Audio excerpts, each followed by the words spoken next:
Welcome to the Daily Report for April 22nd, 2024. I'm John Dickerson. The preliminaries are over. Donald Trump's criminal trial has started with a clash of opening statements, and even the first witness got in the box Monday. Just one of Trump's former allies turned witness against him. We'll have a report from inside the Manhattan courthouse, and our Ricky Kleeman, who has worked both as a prosecutor and defense attorney, will join us to analyze what was said and what it means. Ukraine got a lifeline this weekend with $61 billion in the foreign funding bill in the House, but for the last 2 years, tens of thousands of desperate Ukrainians have been given a lifeline in the United States, as Americans have sponsored their journey here as immigrants. Camila Montoya Galvez gives us an update on that program. And on this Earth Day, can you spare some love for the oceans? They give and they take. Oceans generate 50% of the oxygen on the planet and absorb 90% of excess heat created by global warming. They're called the lungs of the Earth. Ben Tracy tells us he'll go deeper. Plus, Leslie Stahl is here from 60 Minutes to explain why the current Commerce Secretary is in the thick of everything. Now, also on Monday, the Supreme Court heard arguments about how cities treat the homeless sleeping in public. We're also checking about drug shortages and romance scams. The numbers there are not small.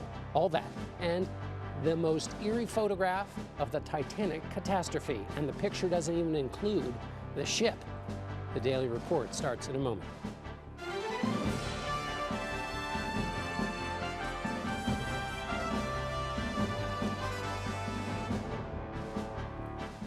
Hello, and thank you for joining us.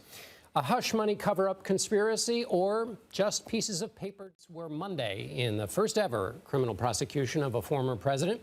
Trump, the likely Republican nominee for president, is accused of falsifying business records as part of an alleged scheme to cover up payments to adult film actress Stormy Daniels right before the 2016 election. To silence her story of an alleged news campaign reporter and attorney, Katrina Kaufman joins me now from outside the courthouse in downtown Manhattan, where jurors brought a first day of school attention to their tasks.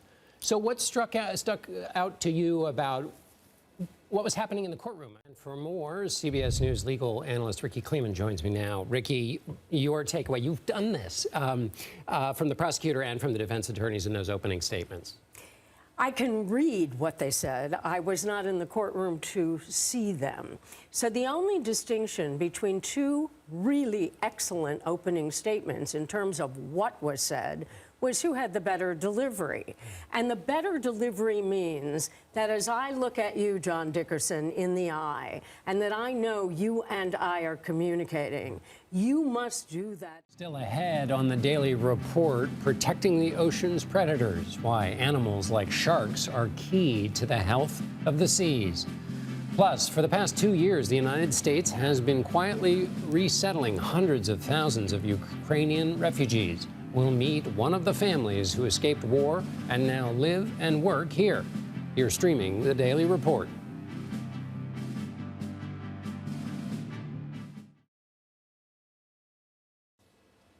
The Secretary of Commerce in any administration is not often a household name, but the current occupant of that office, Gina Raimondo, is at the center of a global competition for semiconductor dominance, which puts her at the center of two of the hottest global national security hotspots in the world.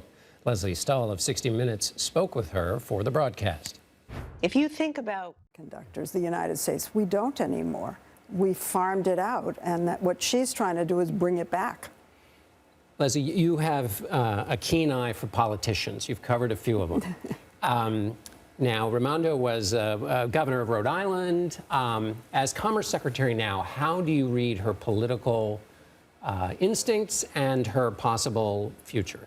She has excellent political instincts, for sure. Everybody talks about her as a possible future presidential candidate. And when I asked her about it, she was a little coy, let's say, about it.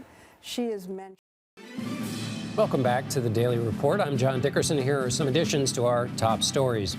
The prosecution and defense presented their opening statements Monday in former President Trump's New York criminal trial. Prosecutors also called their first witness, David Pecker, under allegations he helped Trump in 2016 by burying negative stories about him.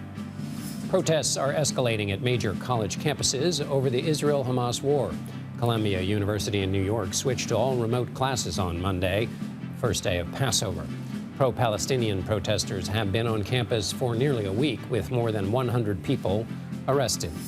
The Supreme Court heard arguments Monday that could affect many Americans facing homelessness. The case revolves around an Oregon city's law banning camping on public property. The policy has prompted concerns about criminalizing sleep when people have nowhere else to go. 2024 kicked off with the highest number of drug shortages on record. Oceanic and Atmospheric Administration, or NOAA, oceans generate 50% of the oxygen on the planet. That means they're responsible for every other breath that we take. Now, you might remember learning about photosynthesis in school. It works the same way in the ocean. Little plants called plankton absorb some of the carbon dioxide released by marine animals living in the ocean and from the atmosphere. The plants then release oxygen back out, and that's literally every other breath you're taking.